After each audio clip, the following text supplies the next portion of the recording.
ଖ୍ରୀଷ୍ଟରେ ଥିବା ମାँ ବାପା ତଥା ଭାଇ ଭଉଣୀ ସମସ୍ତଙ୍କୁ ମୋର प्रभु जीशु ख्रीष्ट नाम प्रेज द लॉर्ड। तो आपण मैंने देखुं ये मांडिया लगा चली। तो आम जा से माँ मान पाखक आम मांडिया लगेगा आ कि प्रभुंर कथा आम से कहवा आपण मानक प्रभुंर वाक्य किसी कहवा।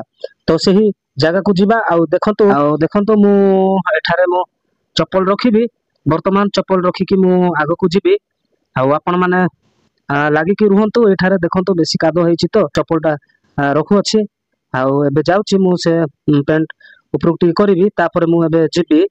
तो पेंट उपरक करवाटा सरीगला एबे जाऊँगी आही तली काढ़ी से मांडिया गछ जाक काढ़ी जीवी पुणी से मझी मझी को जाकि मांडिया लगेबी। तो यही वीडियो आपण मैंने शेष पर्यंत लगिकी रुहतु। तो देखंतु मांडिया केमिति लगा जाउछि आपण मैंने देखुथिबे। तो सही मांडिया लगेवा द्वारा आमर कौन उपकार होउछि। प्रिय दर्शक बंधु आपण मैंने देखुथिबे वर्तमान एठारे आमे मांडिया लगाउछु। तो ये मांडिया आमे कोन पय लगाउछु ना आमर सांसारिक माने खाद्य पय एटा आमे लगाउछु। तो आत्मिक आहार एहा जे आमे आमको प्रभु जीशु ख्रीष्ट जेपरी गोटे गछ को आमे एटा जेमति लगाउछु सेमति आमको प्रभु जीशु ख्रीष्ट आमको लगाउछंती। आ जदी आमे उत्तम फल जदि फलिबा नहीं तेबे से आमको काटिकी निआरे पकईबे। यह आमे पवित्र बाइबल माथ्यू पुस्तक आमे देखिबा पाई पाउछु। तो आमे सेति पाई उत्तम गछ है कि उत्तम फल फलिबा आउरी जीशु ख्रीष्ट आमको सही स्वर्ग राज्यर अधिकार करिवे। जदि आमे जदि उत्तम फल फलिबा नहीं तेबे आमको सही निआरे पका जिवो।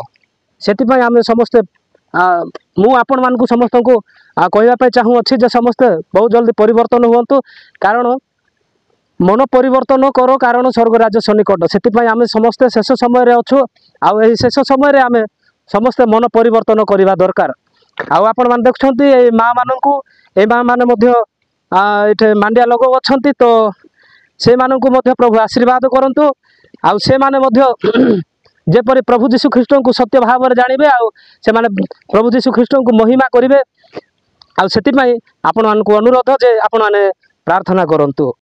माथ्यू पुस्तक 3:10 पदरे एपरि लेखा हुए आउ एबे सुधा गछ गुड़िक मूल रे कुराड़ी लगी अछि अतएव जे कौनसी गछ भल फल न फले ताहा हणा जाई निआरे पकाजिबो।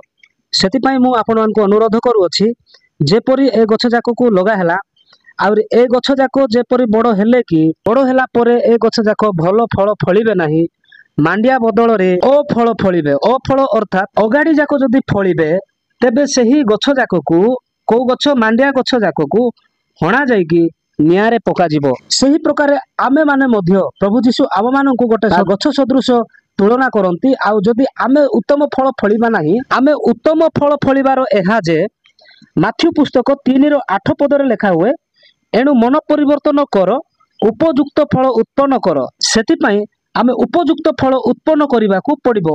उपयुक्त फल कौन उत्पन्न करवा जे आमे जेपरी मन परिवर्तन कलु अन्य माननकु मध्य आमे मन परिवर्तन करने निमंते सुसमाचार घोषणा करिवार होउची उत्तम फल उत्पन्न करवा।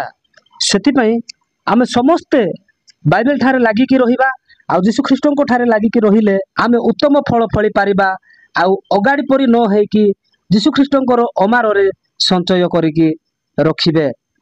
तो सही प्रकार लेखाई आमे देखिबा सही माथ्यू पुस्तक 3:12 पदरे एपरि लेखा हुए ताहांको हाथ रे कुला अछि आउ से निज खला उत्तम रूपे परिष्कार करी आपणा गहम अमार रे संग्रह करी रखिबे किंतु अगाड़ी जाक निर्माण अग्नि रे फपाड़ी पकाइबे। सेतिपई आमे सही अगाड़ी परी न है कि गहम परी हेबा दरकार आउ सही गहम जीशु ख्रीष्टंकर अमार रे रखिबे। तो प्रिय प्रभुंकर लोक माने आज पई एतिकी पुणी देखा हबो नेक्स्ट वीडियो रे। सही वीडियो पर्यंत समस्त को bye bye. God bless you. प्रभु समस्त को आशीर्वाद करंतु। आमेन।